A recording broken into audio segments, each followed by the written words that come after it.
내 이름은 윤서희, 올해 54.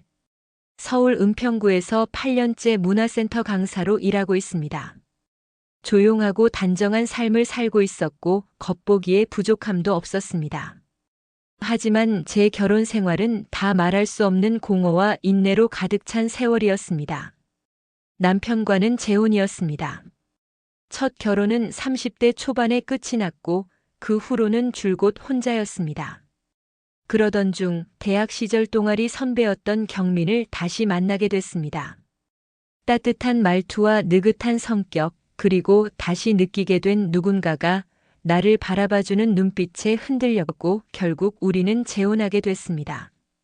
내 딸은 조심스럽게 반대했지만 저는 어차피 인생은 내 몫이라며 강하게 밀어붙였고 결혼식은 작게 치렀습니다. 신혼의 설렘은 오래가지 않았습니다. 첫날 밤 경민은 내 옆에 누워 아무 말 없이 등을 돌렸습니다. 그저 피곤하다는 말만 남기고 잠이 들었습니다. 그때는 이해했습니다. 긴장했겠지, 아직 익숙하지 않으니까. 하지만 그날 이후로도 그는 나에게 손길 하나 주지 않았습니다. 석 달이 지나고 반년이 지나고 결국 2년이 지났습니다. 그 사이 그는 매일같이 피곤하다는 핑계를 댔고 제가 조심스레 부부 상담을 제안하면 발끈했습니다. 내가 고장난 기계냐? 내가 원하는 게 그거야?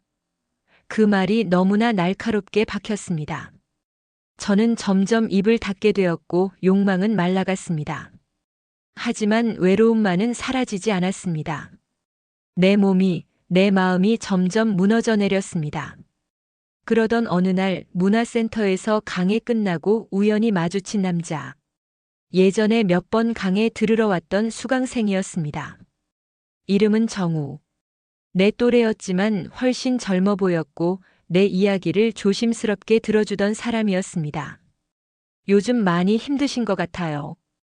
괜찮으세요? 그 말에 나는 모르게 울컥했고 우리는 커피를 마시며 이야기를 나눴습니다. 그는 아내와 사별한 지 몇 년 됐고 그 또한 외로움을 겪고 있다고 했습니다. 우리는 서로에게 마음을 열기 시작했습니다. 어느 날 나는 정우의 작업실에 초대받았습니다. 창밖으로 한강이 보이는 조용한 공간. 그곳에서 우리는 말없이 서로를 바라보다가 결국 조심스럽게 손끝이 닿았습니다. 그날 밤 나는 너무 오래 잊고 살았던 여자라는 감각을 다시 느꼈습니다. 그와의 시간은 죄책감보다는 해방에 가까웠습니다. 그는 내 몸을 귀하게 다뤄줬고 내 욕망을 존중해줬습니다. 그 따뜻함에 나는 울고 말았습니다. 다음 날 남편은 평소보다 일찍 집에 와 있었습니다. 그의 시선은 싸늘했고 내 목 뒤에 작은 자국을 보며 말없이 고개를 돌렸습니다. 며칠 후 그는 나를 불러 말했습니다. 혹시 다른 사람 있니? 나는 대답하지 않았습니다. 그 침묵이 곧 대답이었습니다. 그는 물잔을 내던지며 고함쳤습니다. 너는 나를 완전히 배신했어. 너 같은 여자가. 하지만 나는 조용히 일어나 말했습니다. 당신은 2년 넘게 나를 외면했어요. 나는 한 번이라도 여자로 살아보고 싶었을 뿐이에요. 우리는 결국 이혼 조정에 들어갔고 그는 나를 간통죄로 고소했습니다. 하지만 나는 증거를 모았습니다. 그가 보는 성인 영상 기록, 인터넷 방송 후원 내역, 그리고 나를 향해 내뱉은 혐오의 말들까지. 조정은 파기됐고 우리는 정식 재판을 맞이했습니다. 법정에서 나는 말했습니다. 저는 단 한 번 저를 사랑해주는 사람과 따뜻한 시간을 가졌을 뿐입니다. 그 외의 시간 저는 죽은 듯이 살았습니다. 판결은 나에게 유리하게 끝났습니다. 그는 명예를 지키기 위해 위자료를 더 얹겠다고 했지만 나는 거절했습니다. 내 고통은 돈으로 환산될 수 없었습니다. 몇 달이 흘렀습니다. 정우와는 연락을 잠시 끊었습니다. 상처가 완전히 아물지 않았기 때문입니다. 하지만 최근 그는 내게 다시 연락해 왔습니다. 이젠 괜찮아졌나요? 다시 만나고 싶어요. 나는 천천히 마음을 열기 시작했습니다.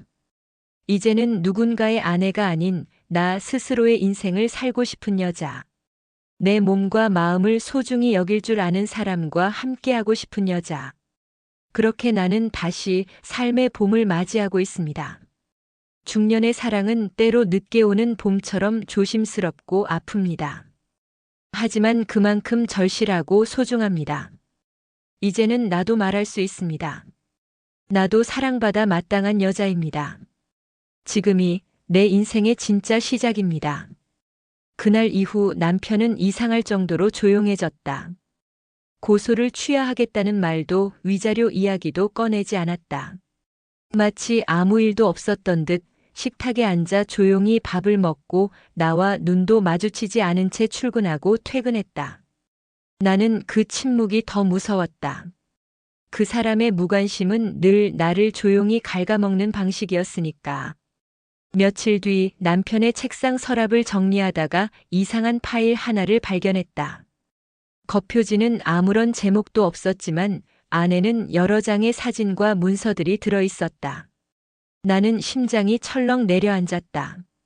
사진 속 나는 백화점, 카페, 정우의 작업실 근처에서 찍힌 모습이었다. 누군가가 나를 미행한 것이 분명했다. 심지어 작업실 근처 모텔 앞에서 혼자 서 있는 내 모습까지 있었다. 나는 그날 밤 남편에게 조심스럽게 물었다. 혹시 누가 나를 미행하게 한 거야? 그는 말없이 TV 화면만 바라보다가 천천히 입을 열었다. 너의 본 모습이 궁금했을 뿐이야. 내가 어떤 여자인지. 내 아내가 아니라 한 인간으로서. 그 말은 차갑게 들렸고 동시에 이상할 정도로 공허했다. 그 사람에게 나는 더 이상 아내도 여자로도 아니었던 것이다. 그저 연구 대상이자 경멸의 대상일 뿐이었다. 며칠 후 남편은 서류 하나를 건넸다.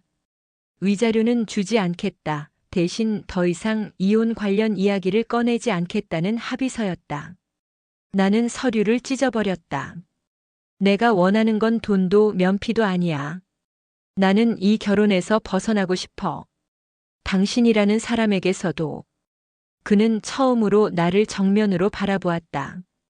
그의 눈빛은 미세하게 흔들렸지만 곧 차갑게 굳어졌다. 그날 밤 나는 다시 정우에게 연락했다. 이 모든 일들이 내 삶을 짓누르고 있었다. 정우는 잠시 침묵하다가 말했다. 서희 씨, 당신은 충분히 잘 살고 있어요. 지금처럼만 조금만 더 견뎌봐요. 내가 곁에 있을게요. 그 말이 그날따라 그렇게 따뜻하게 느껴졌다. 나는 그에게 의지하고 싶었고 동시에 그를 의심하고 싶지 않았다. 하지만 현실은 그렇게 간단하지 않았다. 다음 날 문화센터에 익명의 우편이 도착했다. 거기엔 나와 정우가 함께 있는 사진과 짧은 문장이 적혀 있었다. 이게 당신의 진짜 모습입니까? 나는 정신이 아득해졌다. 누군가가 우리 둘을 계속해서 지켜보고 있다는 공포. 그건 남편이 아니더라도 누군가 또 있다는 이야기였다. 그날 밤 나는 처음으로 정우에게 물었다. 혹시 나 때문에 무슨 일 생긴 거 있어요? 누가 당신에게 연락하거나 위협한 적은 없어요? 정우는 말없이 고개를 저었지만 그 눈빛은 불안하게 흔들리고 있었다. 모든 것이 어딘가 잘못 돌아가고 있다는 느낌이 강하게 들기 시작했다. 나는 결국 또 다른 진실과 마주하게 될 준비를 해야 했다. 문화센터 근처의 조그만 찻집, 평소보다 일찍 도착한 나는 진동하는 심장을 진정시키며 정우를 기다렸다. 그는 언제나처럼 정갈한 셔츠 차림으로 나타났다. 하지만 그날따라 유난히 말수가 적었다. 나는 그 조용함이 불안했다. 차가 반쯤 비워질 무렵 그가 입을 열었다. 서희 씨, 혹시 우리 당분간 안 보는 게 좋을 것 같아요. 나는 그 말이 귀를 타고 뇌로 들어오는 순간 손끝이 저릿해졌다. 왜요? 무슨 일 있어요? 혹시 남편이 뭔가 했어요? 정우는 한숨을 쉬며 고개를 떨궜다. 그리고 마침내 내게 털어놓았다. 며칠 전에 누가 제 작업실에 찾아왔어요. 중년 남자였고 이름도 밝히지 않았어요. 근데 그 사람이 제게 말했어요. 당신이 어떤 여자고 어떻게 살아왔는지를 다 알고 있다고. 당신 곁을 떠나라고요. 나는 눈앞이 캄캄해졌다. 정우는 그동안 아무 말도 하지 않고 있었다. 혹시 나를 실망시키고 싶지 않았을까? 아니면 나를 더 걱정하게 만들고 싶지 않았던 걸까? 그는 이어 말했다. 처음엔 무시하려 했어요. 근데 이상하게 그 사람이 당신의 개인적인 기록들까지 너무 많이 알고 있었어요. 심지어 내가 당신에게 보낸 문자 내용까지요. 누군가 우리를 감시하고 있었던 거예요. 나는 소름이 돋았다. 남편이 아니면 누가 이런 일을 벌일 수 있을까? 하지만 혹시 남편이 아니라면? 더 무서운 건 이 감시가 단순한 질투나 분노가 아닌 다른 목적을 가지고 있는 것일지도 모른다는 불안감이었다. 정우는 내 손을 잡았다. 서희 씨, 나 당신 좋아해요. 지금도 앞으로도 그 마음은 안 변해요. 하지만 당신이 다치게 두고 싶지 않아요. 나와의 관계 때문에 당신이 무너지는 걸 보는 게 더 괴로워요. 그의 눈엔 진심이 담겨 있었고 나는 더 이상 아무 말도 할 수 없었다. 그날 이후 정우는 연락을 끊었다. 문자도 전화도 없었다. 나는 며칠을 울며 지냈고 정신과 상담을 다시 시작했다. 병원 복도에 앉아 기다리던 그때 내 이름을 부르는 간호사의 목소리가 울렸다. 진료실 문을 열자마자 익숙한 목소리가 들렸다. 서희 씨, 우리 오랜만이에요. 나는 깜짝 놀라 고개를 들었다. 거기엔 정우가 아닌 나의 첫 남편 민수의 모습이 있었다. 그는 지금 이 병원에서 심리 상담사로 일하고 있었다. 운명이란 게 때로는 참 기묘했다. 20년 전 나를 외면했던 남자. 그리고 지금 나를 다시 마주한 남자. 나는 그 자리에서 멈춰 섰다. 과연 이 만남은 우연이었을까? 아니면 또 다른 시작의 예고였을까? 병원 진료실 안에서 나는 한동안 말없이 앉아 있었다. 첫 남편 민수는 조심스럽게 나를 바라보았고 눈치 보듯 의자에 앉아 내 기색을 살폈다. 나는 그에게 물었다. 여기서 일한 지 오래됐어요? 그는 고개를 끄덕이며 대답했다. 4년 됐어. 내 이름 명단에서 보고 처음엔 놀랐어. 상담 예약 잡힌 순간부터 어떻게 해야 하나 망설였지. 근데 그냥 지나칠 수 없더라고. 나는 그 말에 미묘한 감정이 일었다. 예전 그가 내게 했던 상처들이 떠올랐고 동시에 지금의 그 눈빛은 그때와는 사뭇 달라 보였다. 민수는 조심스럽게 내 이야기를 들었다. 남편과의 관계, 무관심과 외면, 그리고 정우와의 만남과 이별. 나는 울지 않았다. 감정은 다 말라버린 듯 했지만 입술을 떼며 한 문장 한 문장 꺼낼 때마다 가슴 한구석이 다시 아려왔다. 그는 중간중간 고개를 끄덕이며 내 말을 정리했고 상담이 끝날 무렵 조용히 말했다. 그때 내가 내 감정을 좀 더 이해했다면 이렇게 끝나진 않았을 거야. 내가 왜 화났는지도, 왜 눈물 흘렸는지도. 그땐 몰랐어. 나는 피식 웃었다. 그땐 나도 나를 잘 몰랐어요. 그냥 여자로서 살아본다는 게 뭔지조차 몰랐던 시기였죠. 진료실 문을 나서려는 순간 민수가 말했다. 혹시 괜찮으면 밥 한 끼 할래? 단순한 환자 상담자 말고 예전 인연으로. 나는 망설였다. 하지만 지금의 나는 누군가와의 따뜻한 식사가 그리운 사람이었다. 그렇게 우리는 조심스럽게 다시 한번 식탁에 마주 앉게 됐다. 그날 저녁 작은 국밥집에서 우리는 조용히 밥을 먹었다. 민수는 많이 달라져 있었다. 말수가 줄었고 내 말에 더 귀를 기울였다. 내가 웃으면 따라 웃었고 내가 잠시 침묵하면 그 침묵을 존중해 주었다. 지금은 혼자예요? 내가 물었다.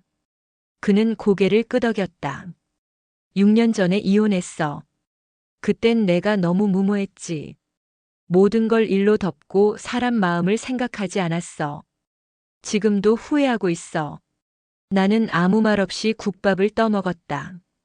그 국물처럼 시간은 우리를 천천히 식히고 있었다. 가슴 속의 앙금은 여전히 남아 있었지만 그날 밤은 이상하게 편안했다. 식당을 나설 때 민수가 내게 말했다. 힘들 땐 연락해. 친구로라도 곁에 있을게. 이번엔 너의 목소리 놓치지 않을게. 그 말이 마음속 깊은 곳에 닿았다. 나는 조용히 고개를 끄덕였다. 그리고 처음으로 그날 밤은 악몽 없이 잠들 수 있었다. 며칠 동안 나는 민수와 연락을 주고받았다.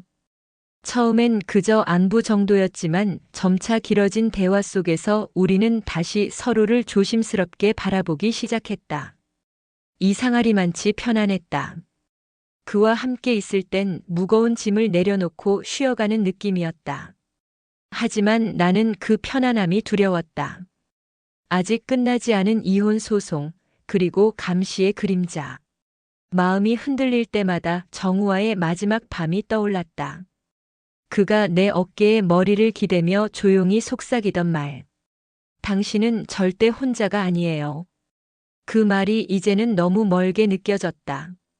그날 오후 문화센터 수업이 끝나고 사무실로 돌아오는 길에 또 다른 편지를 받았다. 이번엔 문화센터 원장실로 도착한 익명의 등기 우편이었다. 봉투를 여는 순간 온몸에 전율이 흘렀다. 사진. 또 사진이었다. 이번엔 내가 민수와 함께 밥을 먹고 있는 장면. 그가 내 머리를 쓰다듬고 내가 웃고 있는 모습까지. 사진 밑엔 딱 한 줄이 적혀 있었다. 또 다른 남자입니까? 이번엔 첫 남편이라 괜찮은 겁니까? 나는 그 자리에 주저앉을 뻔했다. 문화센터 직원들이 의아하게 나를 바라보았지만 나는 아무 말도 하지 못한 채 편지를 가방 속에 숨겼다. 이제 확실해졌다. 누군가가 나의 모든 관계를 감시하고 있었다. 그리고 그것은 단순한 질투나 복수심을 넘는 집착과 병적인 조종욕의 영역이었다. 나는 누군가에게 대상이 되어 있었다. 숨막히는 현실 속에서 나는 점점 더 혼란스러워졌다. 그날 밤 나는 민수에게 전화를 걸었다. 차마 사진에 대해 말할 수는 없었지만 한 가지는 말해줘야 했다. 우리 조금 거리를 두는 게 좋을 것 같아요. 그는 놀란 듯 물었다. 왜? 무슨 일 있어? 혹시 누가 너한테 뭐라고 했어?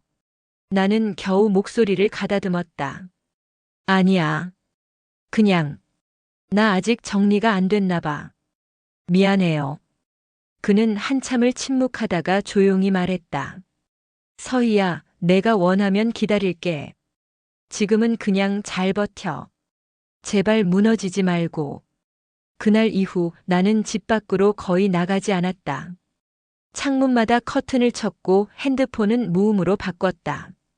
메시지는 오지 않았지만 누군가가 언젠가 다시 무언가를 보내올 거라는 불안은 사라지지 않았다. 나는 마침내 경찰서를 찾았다. 신변 보호 요청을 위해 그리고 누군가로부터의 스토킹 증거를 제출하기 위해. 하지만 담당 형사는 덤덤한 얼굴로 말했다. 사진만으로는 구체적인 협박이 없다면 처벌이 어렵습니다. 피해자분이 더 직접적인 위협을 받으시면 그때 다시 오세요. 그 말을 듣고 나오는 길 나는 문득 깨달았다. 나를 보호해줄 사람은 결국 아무도 없다는 것. 나는 스스로를 지켜야 했다. 이 모든 끝나지 않은 싸움 속에서 내 존엄을 지키기 위해 나 자신부터 다시 세워야 했다. 며칠이 흐르고 내 안의 두려움은 무기력으로 바뀌었다. 아무것도 하지 않으면 아무 일도 일어나지 않을 거라 믿고 싶었다. 하지만 그건 착각이었다. 정적은 언제나 더 큰 폭풍을 불러오기 마련이었다. 문화센터 원장은 내게 조심스럽게 말을 꺼냈다. 요즘 수강생 몇 분이 서희 선생님에 대해 이상한 소문을 돌리고 있어요. 혹시 최근에 무슨 일 있으셨어요? 그 말에 나는 숨이 막혔다. 내가 감추고자 했던 사생활이 이제는 공공연한 입방아가 되어 돌고 있었다. 누군가 나를 무너뜨리기 위해 본격적으로 움직이기 시작한 것이었다. 나는 그날 밤 집에 돌아와 지난 몇 달간의 문자, 편지, 사진들을 모두 모았다. 그리고 새 노트북을 켜고 사진 속 장소와 각도를 하나하나 분석하기 시작했다. 누군가가 이런 사진을 찍으려면 얼마나 가까이 있어야 했을까? 그리고 언제 어떻게? 그중 한 장의 사진에 이상한 점이 있었다. 백화점 입구 앞에서 정우와 인사를 나누는 장면. 그런데 그 사진엔 또 다른 인물이 희미하게 비쳐 있었다. 바로 내 남편의 회사 동료였던 김 차장이었다. 예전에 회식 자리에서 한두 번 얼굴을 마주쳤던 그 남자. 남편과 무척 친했고 내게도 몇 번 불편한 농담을 던졌던 기억이 났다. 갑자기 머릿속에 번뜩 떠오른 하나의 퍼즐 조각. 남편이 나를 감시하기엔 업무상 자리를 오래 비울 수 없었을 터, 그렇다면 대리인을 둔 건 아닐까? 나는 예전에 남편과 함께 찍은 사진 몇 장을 꺼냈고 김 차장의 모습이 백화점 사진 속 인물과 완벽히 일치함을 확인했다. 증거가 생긴 순간 오히려 마음이 차분해졌다. 이제 막연한 두려움이 아니라 실제의 위협에 맞설 실체가 생긴 것이었다. 다음 날 아침 나는 김 차장의 회사 앞에 갔다. 퇴근 시간 즈음 그가 건물에서 나오는 순간을 포착했다. 나는 그를 뒤따라 주차장 근처로 향했다. 그리고 조용히 다가가 그의 어깨를 툭 쳤다. 그는 놀라서 나를 쳐다봤다. 서희 씨? 여기 웬일이세요? 나는 웃지 않았다. 한 가지만 물을게요. 당신 사진 찍었죠? 백화점에서, 카페에서, 문화센터 앞에서도.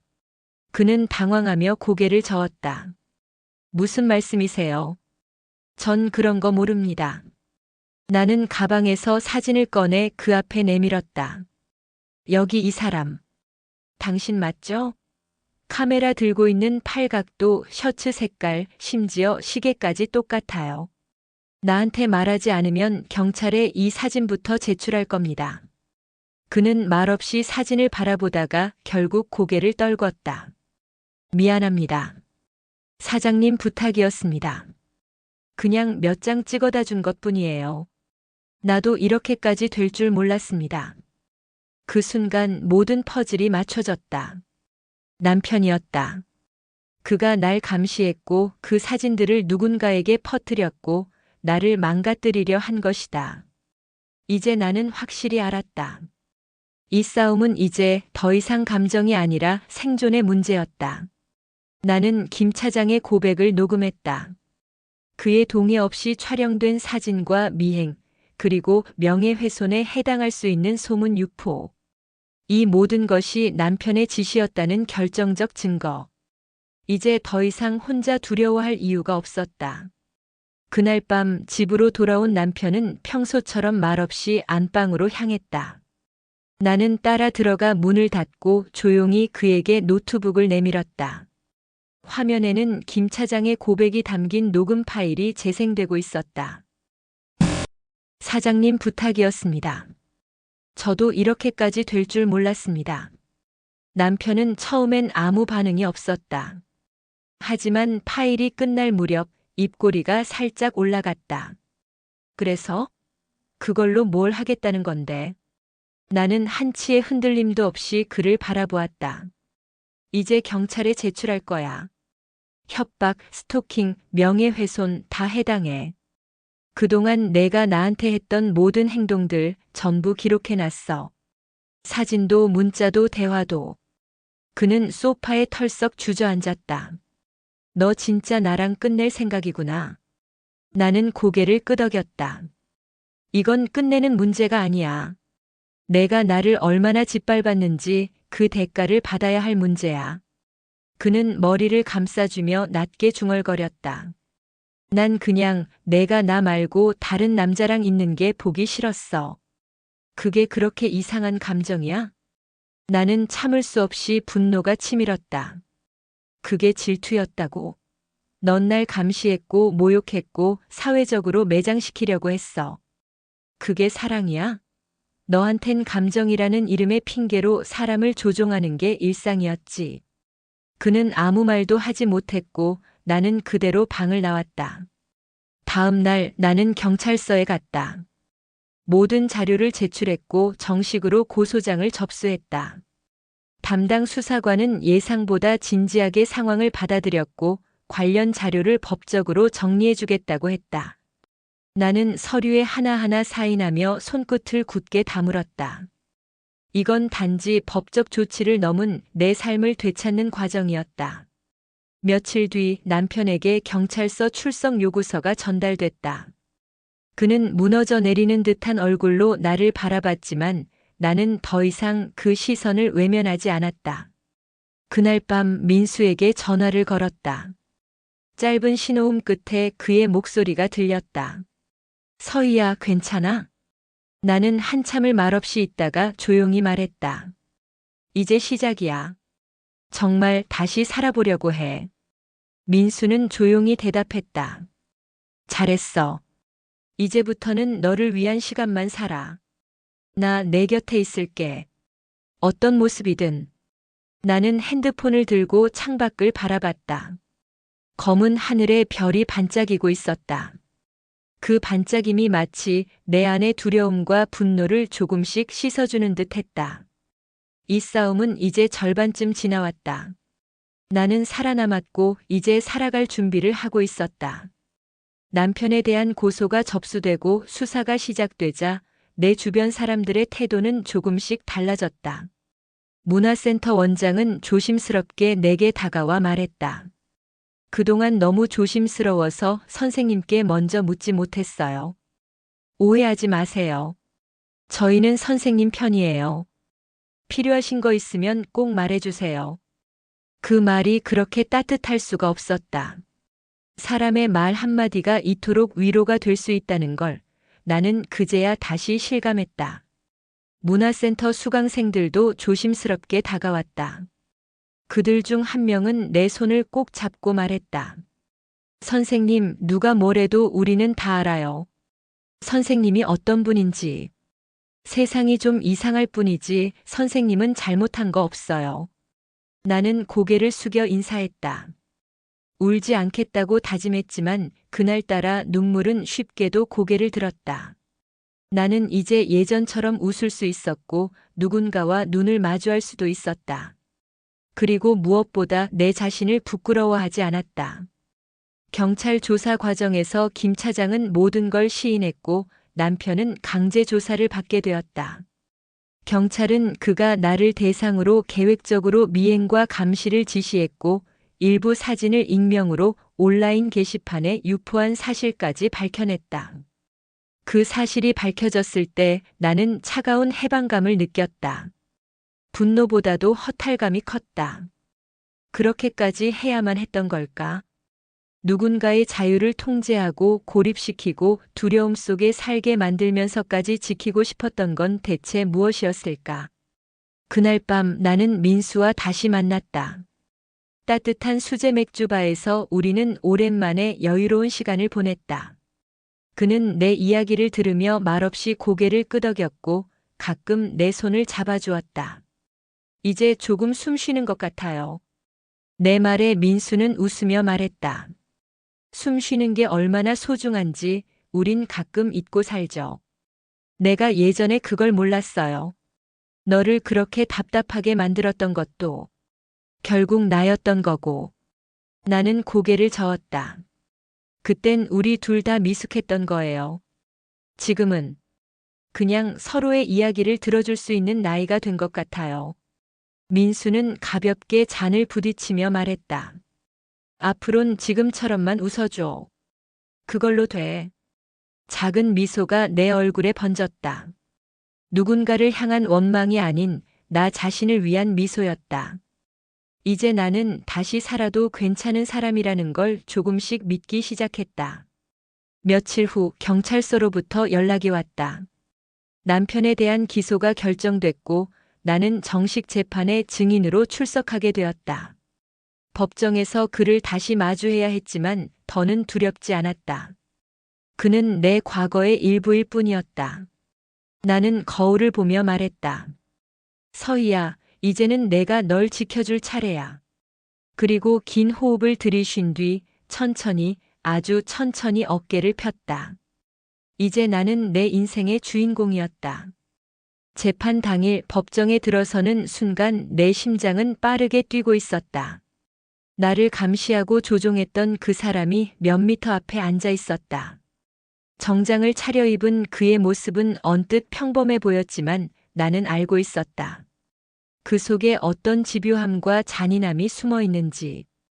검사는 차분히 사건의 개요를 설명했고 이어 내가 증인석에 섰다. 판사는 내게 사실대로 말할 것을 요구했고 나는 조용히 고개를 끄덕였다. 저는 2년 넘는 시간 동안 남편에게서 외면과 침묵이라는 폭력을 받았습니다. 그리고 이후엔 그의 감시와 조종으로 인해 정상적인 삶을 살 수 없었습니다. 그의 변호인은 내게 질문을 던졌다. 당신도 불륜을 저질렀지 않습니까? 정당한 사유로 감시가 이루어진 것 아닙니까? 나는 그 말에 잠시 눈을 감았다가 차분히 입을 열었다. 그가 나를 외면한 시간은 800일이 넘습니다. 그동안 그는 단 한 번도 제 몸을 안아준 적 없었고 제 욕망을 병처럼 취급했습니다. 제가 원했던 건 사랑과 존중이었고 저는 끝내 그것을 받지 못했습니다. 법정 안은 조용했다. 나는 계속해서 말했다. 남편은 외도를 감시하기 위해 저를 찍었다고 했지만 그 사진들은 제가 혼자 있는 순간까지 담고 있었습니다. 이는 감시가 아닌 공포를 심기 위한 행위였습니다. 그리고 그 행위는 법적으로도 인간적으로도 용납될 수 없습니다. 내 진술이 끝났을 때 방청석에 앉아있던 몇몇 이들이 조용히 고개를 끄덕였다. 나는 자리로 돌아오며 이제 정말 끝이 보이기 시작했다는 느낌을 받았다. 재판이 끝난 후 법정 앞에서 민수가 기다리고 있었다. 그는 말없이 내 가방을 받아들었고 우리는 조용히 법원을 나섰다. 햇살이 따가웠지만 나는 그 온기가 싫지 않았다. 카페에 앉아 차를 마시던 중 민수가 물었다. 이제 정말 다 끝난 걸까? 나는 미소 지으며 말했다. 끝이 아니라 시작이야. 나는 지금부터 다시 살아보려 해. 그는 내 말을 듣고 잠시 입을 다물었다가 조용히 내 손을 잡았다. 너는 정말 강한 사람이야. 그리고 그 강함이 이제는 너 자신을 위한 게 되길 바랄게. 나는 그의 손을 꼭 잡았다. 더 이상 울지 않았다. 이제는 나를 위해 쌓은 이 모든 시간이 후회되지 않았다. 그리고 그 모든 걸 끝낼 수 있는 용기가 나에게도 있다는 걸 믿게 되었다. 그날 밤 나는 처음으로 한숨 자고 일어나지 않았다. 깊고 긴 잠 그리고 고요한 아침. 내 삶은 마침내 내 손으로 다시 쓰여지고 있었다. 재판 선고일 나는 민수와 함께 법정에 들어섰다. 바깥은 햇살이 눈부셨지만 법정 안의 공기는 차갑고 무거웠다. 판사는 마지막으로 고개를 들고 말했다. 피고인은 피감시자의 사생활을 지속적으로 침해했고 명예를 훼손한 행위가 인정됩니다. 이에 따라 벌금형 800만 원과 접근 금지 명령 6개월을 명령합니다. 나는 눈을 감았다. 드라마처럼 징역형도 통렬한 무릎 꿇음도 없었다. 하지만 내가 바란 건 복수가 아니었다. 이 관계에 법적 종지부를 찍고 내 삶을 되찾는 것이 목적이었다. 남편은 고개를 숙인 채 아무 말도 하지 않았다. 무너져 내린 건 내 삶이 아니라 그의 왜곡된 자존심이었다. 법정을 나서며 민수가 내 어깨에 조심스레 손을 얹었다. 이제 진짜 끝났어. 나는 고개를 끄덕이며 대답했다. 응, 이제는 진짜 내가 시작할 수 있는 순간이야. 며칠 뒤 나는 집을 정리해 나왔다. 그곳은 더 이상 나의 안식처가 아니었다. 오히려 숨막히는 기억들이 가득한 감옥에 가까웠다.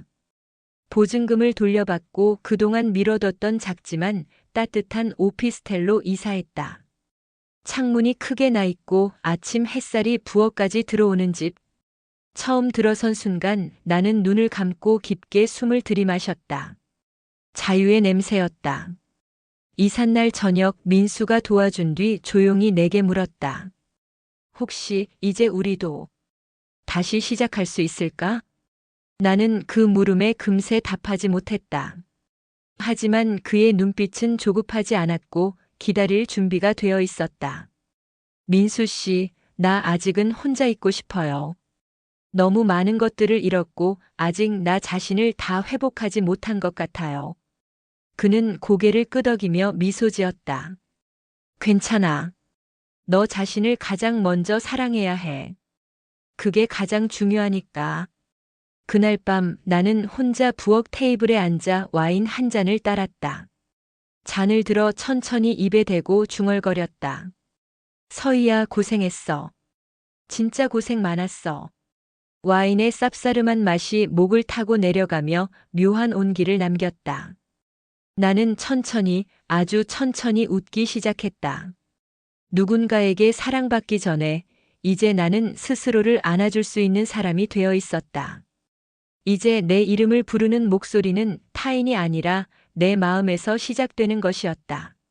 나는 마침내 내 삶의 주인이 되었다. 그리고 그게 무엇보다도 소중한 승리였다.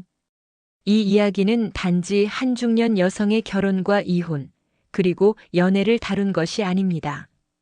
이는 무너진 존엄을 다시 세우고 조용히 지워졌던 한 인간의 욕망과 존재를 되찾아가는 서사였습니다. 서희는 처음부터 불륜을 꿈꾼 여자가 아니었습니다.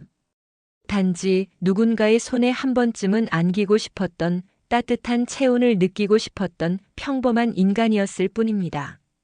하지만 그녀는 사랑이라는 이름 아래 무관심과 침묵, 조종과 감시에 갇혔습니다. 결혼이라는 제도 안에서 여성에게 부여된 인내와 희생은 때때로 너무나도 무겁습니다. 그 안에서 욕망을 말하면 이기적이라 하고 외로움을 말하면 참지 못한다고 비난받습니다. 그러나 우리는 묻습니다. 왜 욕망은 남성의 것이면 정당하고 여성의 것이면 변명이어야 합니까? 서희는 그 긴 시간 동안 고요히 무너졌고 마침내 그 속에서 다시 일어났습니다. 자신의 잘못은 뉘우쳤고 타인의 잘못은 마주했습니다. 그리고 사랑보다 더 중요한 건 자신을 사랑하는 일이라는 걸 깨달았습니다. 민수는 조용히 그녀의 곁에 있어 주었습니다. 그가 한 건 거창한 고백도 드라마 같은 구원이 아닙니다. 그저 한 사람이 또 다른 사람의 목소리에 귀 기울였고 침묵하지 않았다는 것.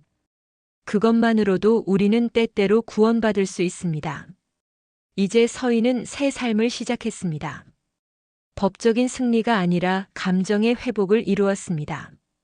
외로움과 상처 그리고 긴 침묵을 지나오며 마침내 깨달은 단 하나. 나는 누군가의 아내가 아닌 나 자신으로 살아가겠다는 다짐. 사랑은 나이를 가리지 않습니다. 욕망은 죄가 아닙니다. 그리고 무엇보다 존엄은 누구에게도 포기되어선 안 되는 당신만의 권리입니다. 지금 이 영상을 보고 계신 당신도 혹시 누군가의 무관심에 무너져가고 있지는 않나요? 당신이 잊고 있던 당신의 이름, 당신의 감정, 그리고 당신의 살. 그 모든 것을 다시 시작할 시간입니다. 이 이야기가 당신의 마음 한켠을 위로했다면 구독과 좋아요로 함께 해주세요. 중년의 사랑은 늦은 게 아니라 더 단단해진 시간 위에 피어나는 두 번째 봄입니다.